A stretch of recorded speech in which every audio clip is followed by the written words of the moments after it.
எனக்கே தலைவலிக்குதுன்னு இருக்கேன்.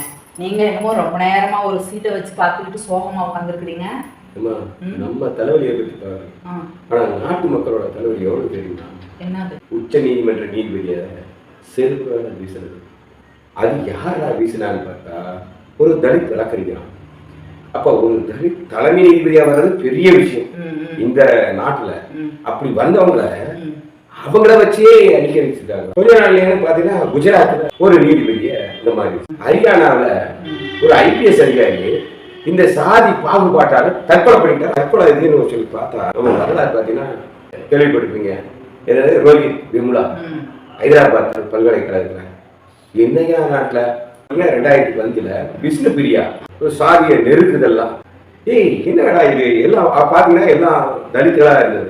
சோ தலித்துகளுக்கு தான் அதனாலதான் மக்கள் கண்டுக்காம இருக்காங்களோ அப்படின்னு நம்ம நினைச்சோம். உள்ள போய் பார்த்தா 2002 ஒரு செய்தி அதுல போட்டிருக்கு. கடந்த 7 ஆண்டுகள 122 பேர் தற்கொலை உயர்கல்வி நிறுவனங்கள்ல. எல்லாமே தலித் மக்களா? எல்லாமே 41 பேர் ஓபிசி. இந்த ஓபிசி மக்கள் சொல்றேன் இல்லையா குறைவா இருக்கிறாங்க அப்படின்னு, அதே அதிகமா தற்கொலை வந்து பாத்தீங்கன்னா ஓபிசி மாணவர்கள். மைன்ஸ்ல இருந்து சரவணன் அவரு ஓபிசி தான், ஈரோடு பையன். அவரு வலது கையால விச ஊசி போட்டுருக்காரு. வலது கையால அவரே போட முடியுமா? வலது கையில விச ஊசி போட்டப்படுது. உயர்கல்வி இறந்து போயிடுறாங்கல்ல, அந்த இடத்த அந்த அவங்களே உயர்சாதி 21 கடந்த 7 ஆண்டுகளாக 122 பேர் தற்கொலை. 24 ஒரு செய்தி பாத்தீங்கன்னா 4 ஆண்டுகள 37 பேர் தற்கொலை. என்னையா இது எங்க போயிட்டு இருக்கு? இப்ப இதுக்கு வந்து தீர்வா எப்படி இருக்கணும்னா, நம்ம அதாவது கட்டாயம் படிச்சுதான் ஆகணும். படிச்சுதான் இந்த இதுல இருந்து, அதாவது இத்தனை தற்கொலை நடந்தாலும் இவ்வளவு பேரு அதிகாரியாவோ பெரிய ஒரு கீழே இருந்து மேல வந்திருக்கிறாங்கனாலும் கல்விதான்.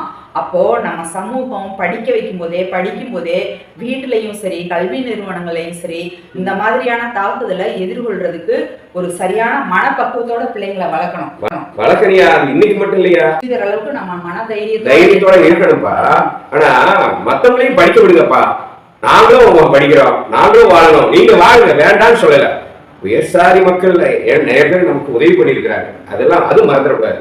எங்களுடைய மேலதிகாரி எவ்வளவு தூரம் உதவி பண்ணிருக்காரு. நல்ல மக்கள் நிறைய பேருக்கு நல்லவர்கள் இருக்காங்க வழிகாட்டுதல். அதாவது ஒரு சமூக சீர்திருத்தம் வருது, நம்ம அங்க இருக்கிற கொடுமை பொறுக்க முடியாமையே வெளியில வந்து அதுக்கு எதிராக 1940 சென்னையில ஒரு மாநாடு போட்டிருக்காங்க, விவசாய மாநாடு.